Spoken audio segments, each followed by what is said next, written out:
Hello viewers, this is Nargis Zahra with our new program, a very exciting program, Women and Power, Redressing the Balance. Because it's need of the time that we discuss women and power, the soft and the hard both kind of powers. And for our first program, I am going to be in conversation with none other than the most amazing lady that I have come across in Maryland. She is the National Committee woman from Maryland for the Republican Party, Miss Nicolee Ambrose. Welcome on board, Nicolee. I hope you're fine. It's great to be with you, Nargis. Thank you for having me. Thank you so much. We are so honored to have you and thankful because means at this time before elections and keeping in mind this the health concerns regarding President your activities, it really means we are really thankful to you for sparing this time for us. So we will move on to our first question, which is like it's based on pure curiosity. That as per my knowledge, you were co-founder of Young Republicans Club about 23 years ago. So how did you start your journey for politics and for the Republican Party? What's your first on it? Yes. I have to tell you, growing up, I was always very interested in politics. And, I was lucky enough to be alive when Ronald Reagan was president. And I just thought everything he said just made so much sense. And I could tell how much safer everyone felt in America in the middle of the Cold War with Ronald Reagan as president. And there really wasn't any policy issue he said that I didn't agree with. And then I have to tell you, I came out to go to school at Johns Hopkins in Peabody. And Baltimore is such a beautiful, amazing city. But as you see people bash it across the country on the news every night, we have a very high murder rate per capita. And we have children who just are not being educated in schools. We have over half of Baltimore City school children who have a 0 or 1% proficiency rate in reading and math if they go to a public school.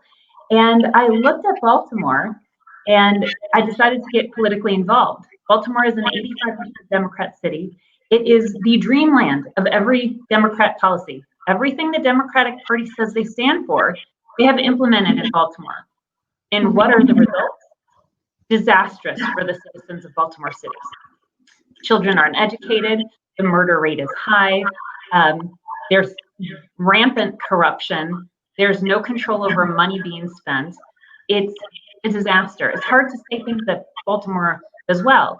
But nonetheless, you have the most wonderful people here. You have great colleges and universities. And we have this amazing geographic location between DC and Boston on I-95 in one of the best ports in the nation. So the only problem with Baltimore is politics. And if we could conquer that and bring competition into Baltimore's political system, then I think you'd see Baltimore being one of the leading cities in America once again. And so that's why I got involved. So I first got involved in Ellen Sauerbrey was running for governor. And I was like, oh, wouldn't it be great to have a two-party system in Maryland? And then I helped really restart a Young Republican chapter and had great experience building up the grassroots. And then I went on to be our Maryland Young Republican chair. And then I went on to be our national Young Republican chair. So it was very exciting to be able to implement the lessons we learned about how to mobilize people and really just talk to our fellow Americans about the basic values, the difference between the right and the left here in America. And as far as I'm concerned, the right stands for freedom and opportunity in every single individual achieving his or her own best potential. Thank you so much. I would like to extend this question to something which I think the young ladies in America, specifically in Maryland, they need to learn from you. That is the balance of having an ambition in life and balance of, relating that ambition to what society needs from a female, an educated, vigilant American female. So this is where I place you, like having a dream of your own, because at some point of time you did masters in music studies, and then you just left that because I never heard from anyone telling me that, and I always knew that like you are a political figure here. So like how to know how to just target that where your goal is, where you can self actualize as an American lady, and where you can be of best of your utility to your community. How did you find that balance in your life?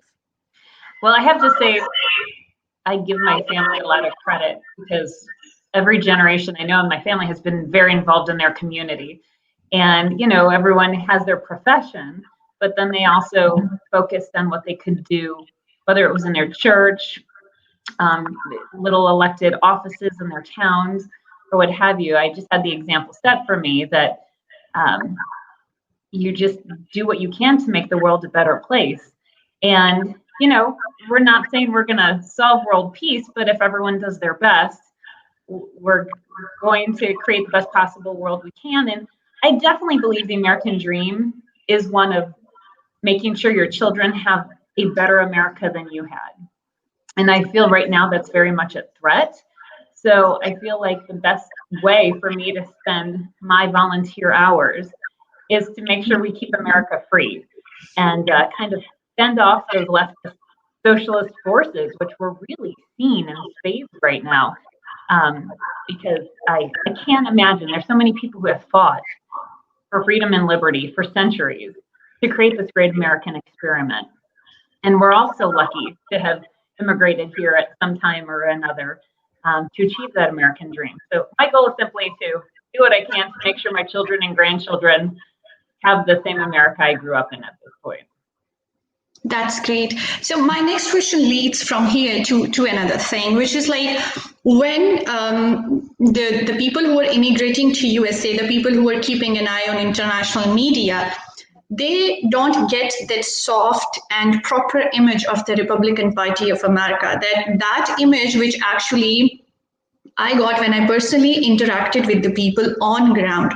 So I came to know that, like media is not doing the justice. And even sometimes the facts and figures, the economic figures are twisted and the flip side is promoted.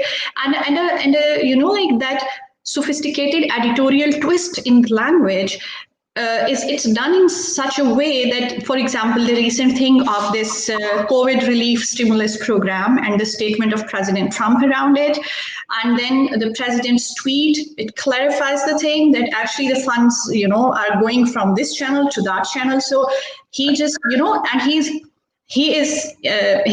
like in not best of his health, but he has to come and tweet and do this thing. So for me, this is so important to highlight this thing that we're from this image of in media, in international predominant media, this image of anti-Republican thing started, in your opinion, because on ground the things are the opposite. Well, I'm so glad you recognize that. And I think it's up to each of us to share that reality is so much different than the perception the media portrays. I think that contrast has never been more stark. I have to say, when I first got involved in politics, like 20 years ago, back then we said the media was 87% liberal. If you ask members of the media who claim to be journalists are supposed to be unbiased in their presentation of facts, unless they're on the opinion page. And I thought it was bad then at 87%.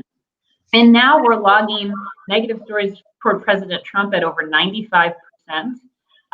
It is an all-out attack by the mainstream media on the president and all Republicans. And they're just factually so incorrect. As you pointed out, even with basic economic numbers, they can't even report that accurately. And I'll just give you for instance, yesterday's Wall Street Journal talked about how upon news of President Trump's improved health, the markets shot up because they so appreciated market stability and the president being healthy, and then how great his policies have been for the market. But then it went on to say, oh, we're expecting Joe Biden to win and all that stuff, and then we'll see how markets respond. It's just like, the markets are clearly telling you they like President Trump to be healthy and president so he can implement his policies, which bring jobs and economic productivity to America. Mm-hmm. So yes, I can relate to that because as an analyst of economy, I have always realized that charity does not work for the betterment of or future of either this nation or the people. What does work is the economic activity, and as long as a party is inducing economic activity, which is what Republican government is doing in these years. So I think there can't be anything better for any nation or any economy in the long run, because charity is such a temporary thing to do, and providing business or subsidies or giving cuts on the taxations is something so permanent to just help your people. And to try to tie that point into what we were talking about previously, I'd say one of the mottos of Republican philosophy is, if you give a man a fish, that fish is gone at the end of the day. But if you teach a man to fish, they can support themselves for the rest and their families for the rest of their lives. And that really sums up our motto. We want to give people the tools and a clear path to achieve whatever they'd like to do in life. Perfect. So with that, just would you please update us, because you must have first-hand information and update on President's health, because he was at hospital for 3 days and he's back, but he's not fully recovered. So how is he doing now, and how he is anticipating about his elections? So I have to say, obviously, the president is doing phenomenally well.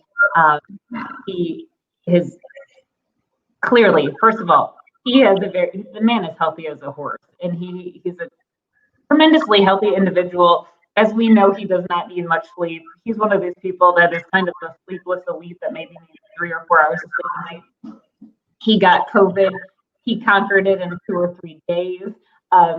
He has a great medical team, and he's given so much credit to our great medical system, which, once again, thank God America has a medical system where we reward research and development and let doctors figure out what is best. Our COVID fatality rate has decreased 80% since April. We have the lowest fatality rate of any G7 country.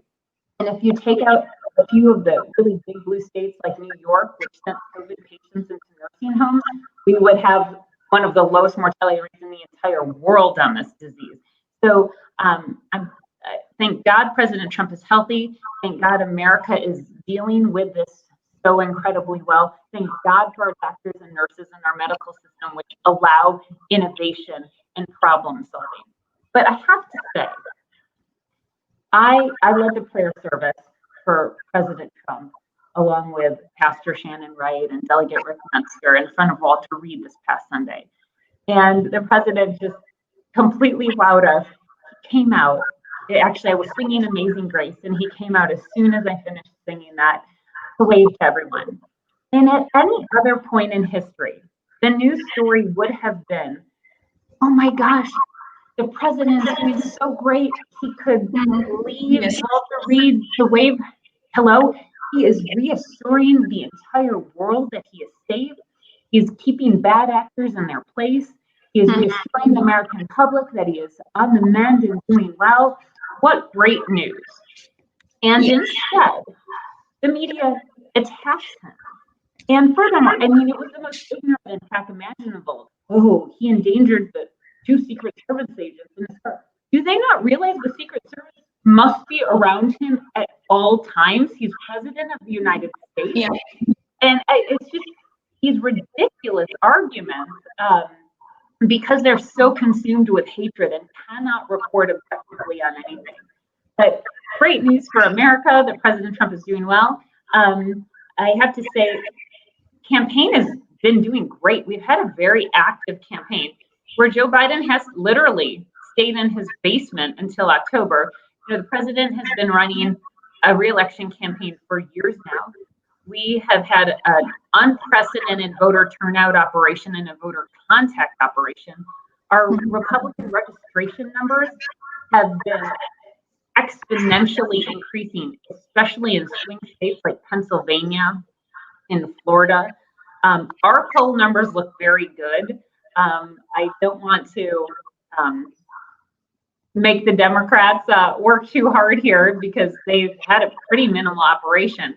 And quite frankly, we're just seeing a lot of efforts with them on states where they think they have play with access to ballots. So there's things like that. But for the most part, things are going very well.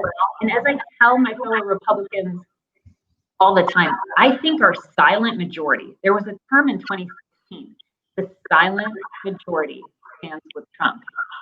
I believe that silent majority has doubled since 2016. And why? You look at Portland.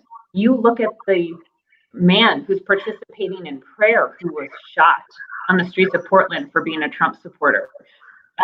You see people burning down houses. You see neighborhoods being stormed and gates being broken down and people being prosecuted for trying to defend themselves. You see the mob setting buildings, towns on fire, going after their own very leftist mayors who encourage this behavior.